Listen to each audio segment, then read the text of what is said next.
सभी को संबोधित करें। खरं तर देवेंद्रजींनी सर्व सांगितलेलंच आहे।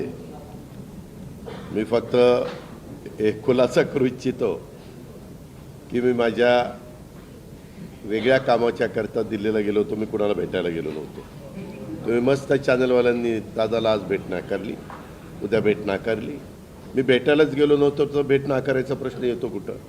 मी गेलेलो होतो, त्या सगळ्यांनी माझी पत्नी सुनेत्रा पवारांना राज्यसभेवर सभासद केलेलं आहे। त्यांना 11 जनपद तो बंगला अलॉट झालेला आहे। मला कुठलाही जरी गव्हर्नमेंटचं घर असू द्यात, आमचं स्वतःचं घर असू द्यात, मला नीटनेटकं लागतं आहे, आपल्याला सगळ्यांना माहिती आहे। आणि म्हणून मी तिथं आर्किटेक्टला घेऊन काय नियमामध्ये गोष्टी करता येतात ते एक गोष्ट होती। आणि प्रफुल्लभाई आणि आम्हाला आमच्या केसेस ज्या चाललेल्या आहेत त्याच्याबद्दल मी कधी वकिलांना भेटलेलो नव्हतो। नेहमी प्रफुल्लभाईची इथली जबाबदारी दिल्लीची पार पाडायची। आपल्यालाही माहिती आहे, काल पण तारीख होती ती पुन्हा पुढं ढकलली काहीतरी आमच्या चिन्हाची, तर तो पण एकदा विषय तो संपावा। तो आमचाही विषय तिथं सुप्रीम कोर्टामध्ये प्रलंबित आहे। अर्थात सुप्रीम कोर्ट त्याच्यामध्ये सगळ्यांची बाजू ऐकून घेऊन योग्य पद्धतीने निर्णय देईल।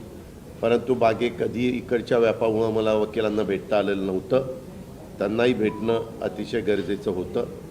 आणि अजून एक जवळच्या व्यक्तीचं नाते लग्न होतं, अशा 3 गोष्टीच्या करता मी गेलेलो होतो।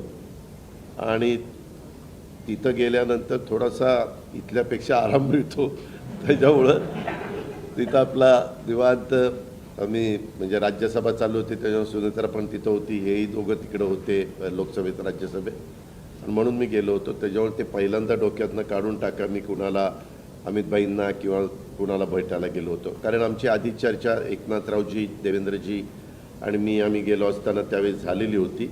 आणि तशा पद्धतीनं आता सगळ्या गोष्ट उद्याच्या शपथविधीच्या संदर्भामध्ये देवेंद्रजींनी सांगितलेली आहे। आम्ही सगळेजण मिळून महाराष्ट्राच्या सर्वांगीण विकासाच्या करता मनापासून प्रयत्न करू। आम्हाला अनुभव आहे, त्या अनुभवाचा फायदा राज्यातल्या सर्व समाजाला, सर्व जाती घटकाला कसा करून देता येईल। वेगवेगळ्या प्रकारचे गोष्टी घडत असतात, नैसर्गिक संकट येत असतात, त्याच्यातून आमचा शेतकरी अडचणीत येत असतो, परंतु त्याला पुन्हा त्याच्यातून कसं आधार देता येईल, बाहेर काढता येईल। आणि आता केंद्र सरकार पण त्या बाबतीत मागेही बरोबर होतं, आताही बरोबर आहे। आता 5 वर्ष आता ते अतिशय चांगलं बहुमत आहे की त्याच्यात आता कुठंही आम्हाला तिघांना पण ह्याला सांभाळा, त्याला सांभाळा, हा तिकडे गेला, हा रुसला, हा फुगला, आम्ही रुसून फुगून देणारच नाही, पण असं फार काही तिथं वेळ देण्याची जबाबदारी येणार नाही। ती चंद्रशेखर बावनकुळे आणि सुनील तटकरे त्यांच्या स्तरावर पार पाडतील। आम्ही सरकारचं काम उत्तम पद्धतीनं पार पाडण्याचं काम मनापासून करू। आणि जो आश्वासनं कालच्या आम्ही निवडणुकीच्या काळामध्ये दिली गेलेली आहेत